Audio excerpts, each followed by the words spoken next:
সকলো চিন্তা কথা আৰু কামৰে এটা নিৰ্দিষ্ট আৰম্ভণি আৰু নিৰ্দিষ্ট ক্ৰম থাকে যি কামটোক বাঞ্ছিত পৰিণতি দিয়ে অভিযন্তাসকলে নিৰ্দিষ্ট আৰম্ভণি আৰু ক্ৰম স্থিৰ কৰি নিৰ্মাণ কাৰ্য কৰিবলৈ আগবাঢ়ে জীৱন গঢ়াটো পৃথিৱীৰ সবাতোকৈ গুৰুত্বপূৰ্ণ নিৰ্মাণ কাৰ্য কিন্তু ইয়াৰ সঠিক নিৰ্দিষ্ট আৰম্ভণি আৰু ক্ৰম নাই যিয়ে যেনেকৈ পাৰিছে গঢ়িবলৈ চেষ্টা কৰিছে এটা সাৰ্থক নিৰ্মাণক আমি ভালকৈ পৰ্যবেক্ষণ কৰি অনুসৰণ কৰোঁ অথচ এটা সাৰ্থক জীৱনক মননশীল পৰ্যবেক্ষণ কৰি সকলোৰে উপযোগী কৰিবলৈ দৰকাৰী অধ্যয়ন আজিও কৰা নাই কথাটো অনুভৱ কৰিলোঁ সেয়ে অলপমান বিস্ফাৰণ কৰিলোঁ পুৱাখিনি তুলি ধৰিছোঁ দুই এজন ব্যক্তিৰ কামত আহিবও পাৰে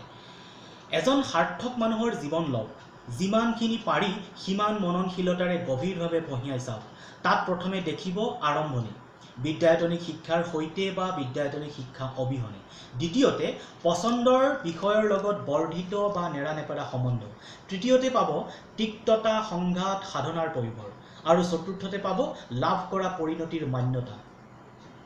নিজৰ সন্তানৰ সাৰ্থক জীৱনৰ কথা মন কৰিবলৈ গৈ বেছি উদ্বিগ্নতা আৰু চাপ নলব অলপ কৌশলী হওক পহিলা সন্তানটোক বুজক প্ৰচলিত ধাৰণা মতে সাৰ্থক জীৱন নিজে গঢ় লয় সঁচা কথা পিছে সন্তৰ্পণে মননশীলতাৰে চেষ্টা কৰিলে কৃত্ৰিমভাৱেও আচল সাৰ্থক জীৱন গঢ়িব পাৰি এটা ৰসাল কথা মন কৰক আমাৰ সকলোৰে শলিতা জ্বলোৱাৰ অভিজ্ঞতা আছে শলিতাবোৰ কিন্তু কেতিয়াবা সোনকালে জ্বলে আৰু কেতিয়াবা পলমকৈ কাৰণ বিচাৰিলে দেখিব সৰু শলিতাবোৰ সোনকালে জ্বলে আৰু শকত শলিতাবোৰ জ্বলোতে সময় লয় ভগৱানৰ সন্মুখত জ্বলাওঁতে নজ্বলিলে বা পলমকৈ জ্বলিলে বেয়া বুলি আমি অনেক কথাই ভাবোঁ ভগৱানৰ কাষত জ্বলোৱা শলিতা আৰু বিদ্যালয়ত শিশু শিকোৱা একে কথা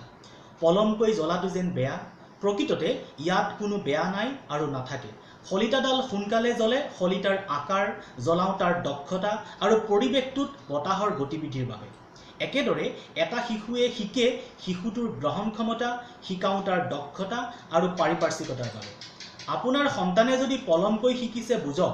তেওঁ শকত শলিতা যি জ্বলিবলৈ সময় লয় কিন্তু জ্বলাৰ পাছত চৌপাশ বেছিকৈ আৰু দেৰিলৈকে পোহৰ হয় দুডাল শকত শলিতাৰ উদাহৰণ হ'ল টমাছ আলভা এডিসন আৰু আইজাক নিউটন ভাবকচোন তেওঁলোকৰ লগত সোনকালে জ্বলা কোনোবা শলিতাক আমি জানোনে সাৰ্থক ব্যক্তিৰ জীৱনৰ পৰা শিকিবলগীয়া প্ৰথম কথা হ'ল পছন্দৰ লগত একাত্মতাবোধ যাক উত্তৰণৰ বাবে দৰকাৰ বিস্তৃত মননশীল জ্ঞানৰ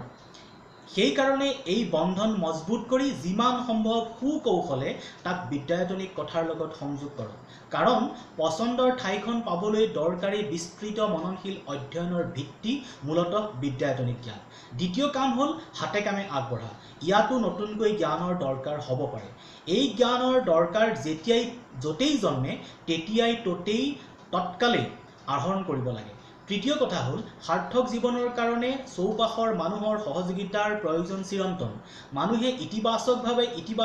ইতিবাচকভাৱে নেতিবাচকভাৱে ইতিবাচক এইদৰে সাৰ্থক মানুহৰ জীৱন প্ৰস্তুত কৰে আকৌ জীৱন পথৰ সমস্যাত বিদ্যায়তনিক জ্ঞানে সহায় নকৰিলে চৌপাশৰ মানুহৰ অভিজ্ঞতাৰ পৰা জ্ঞান আৰু পথ আহৰণ কৰিব লাগে চতুৰ্থ কথা মানুহে সদায় ইতিবাচকভাৱে ইতিবাচক সহায় বিচাৰে আৰু আনৰ পৰা সহায় লৈয়েই আগবাঢ়ে দিয়া লোৱা এইবোৰ কিন্তু সম্বন্ধৰ ওপৰত নিৰ্ভৰ কৰা কথা আমাৰ সমাজখন দেৱতুল্য মানুহেৰে ভৰি আছে যদিও তেওঁলোকে ধূৰ্ত মানুহক একো নিদিয়ে গতিকে পাবলৈ হ'লে লাগিব সততা আৰু উচ্চ পৰ্যায়ৰ সম্বন্ধ উচ্চ পৰ্যায়ৰ সম্বন্ধৰ নিশ্চয়তা আন্তৰিকতাৰেহে গঢ়িব পাৰি মানে চৌপাশৰ প্ৰত্যেক মানুহৰ লগত আন্তৰিক সম্বন্ধৰে ঐক্য গঢ়িবই লাগিব নিজৰ সন্তান আৰু সমাজৰ ভৱিষ্যতক লৈ উদ্বিগ্ন প্ৰতিজন ব্যক্তিক আন্তৰিক শ্ৰদ্ধাৰে জনাব খুজিছোঁ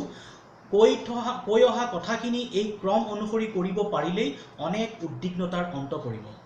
আজি পৰ্যন্ত জন্ম হোৱা ক্ৰমভংগৰ বিজুতিবোৰ অন্ততঃ নিয়ন্ত্ৰণ কৰিব পৰা যায় আমাৰ মূল কেৰুণটো তৃতীয় ধাপটো মানে মানুহৰ চিৰন্তন সহযোগিতা কৰা উপেক্ষাৰ পৰা জন্মিছে চতুৰ্থ ধাপটো গঢ়েই ল'ব পৰা নাই কথাবোৰ স্বাৰ্থপৰ হৈ চিন্তা কৰক আৰু যিমান পাৰি স্বাৰ্থপৰ হওক কাৰণ এজন স্বাৰ্থপৰ মানুহে কেতিয়াও বেয়া চিন্তা কৰিবই নোৱাৰে বেয়া কথা ক'বই নোৱাৰে আৰু বেয়া কাম কৰিবই নোৱাৰে সফল অভিভাৱক হ'ব খোজা আৰু জাতিটোক প্ৰতিষ্ঠিত কৰিব খোজা লোকসকলে নতুন প্ৰজন্মক গঢ়িবলৈ এই কথাখিনি অনুধাৱন কৰক এবাৰ কৰিব নোৱাৰিলে বাৰে বাৰে শুনক কিন্তু অনুধাৱন কৰক জাতিটোক গঢ়িবলৈ এই ধৰণৰ শিক্ষা আৰু আন্তৰিক সম্বন্ধৰ দৰকাৰ হৈছে। বিদ্যায়তনিকভাৱে এই কাম হঠাৎ কৰিব নোৱাৰি যদিও ব্যক্তি পৰ্যায়ৰ পৰা আজি আৰম্ভ কৰিব পাৰোঁ। এই ক্ৰম, এই পৰ্যায়ৰ মননশীল চিন্তা কথা কাম শিকাব পাৰিলে নতুন প্ৰজন্ম এনেকৈ গঢ় ল'ব যি জাতিটোক বিশ্বৰ জাতিসমূহৰ আগত নি তুলি ধৰিব।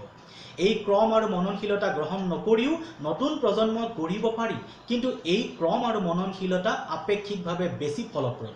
জীৱন গঢ়া অভিযন্তাসকললৈ অনুৰোধ, উৎপাদনক্ষম সাৰ্থক মানুহ গঢ়িবলৈ যুগুত কৰা বিদ্যায়তনিক সমলবোৰ আৰু অলপ মননশীল অধ্যয়ন কৰকচোন।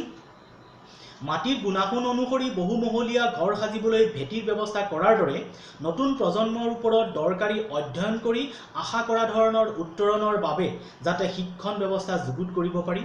আমি ভবা নাই বা কৰা নাই তাৰ মানে ই অসম্ভৱ নহয়। অভিজ্ঞ লোকসকলে অনুৰোধ, জাতি, বৰ্ণ, ভাষা, ধৰ্ম, দল, মতবাদ নিৰ্বিশেষে নিজৰ দিশৰ পৰা ভাল বুলি ভবা কথাখিনি কওক। এনেভাৱে কওক যাতে সকলোৱে আনন্দেৰে অনায়াসে ল'ব পাৰে। বাদ তথা অন্য কাৰণত ভাল কথাবোৰো আজিলৈকে কোৱাই নহয় আৰু ভালকৈ লোৱাই নহয়। ফলত পানী থাকিও পিয়াহত মৰা অৱস্থা। এই অৱস্থাৰ শেষ হওক, আমাক উত্তৰণ লাগে। জয় আই অসম।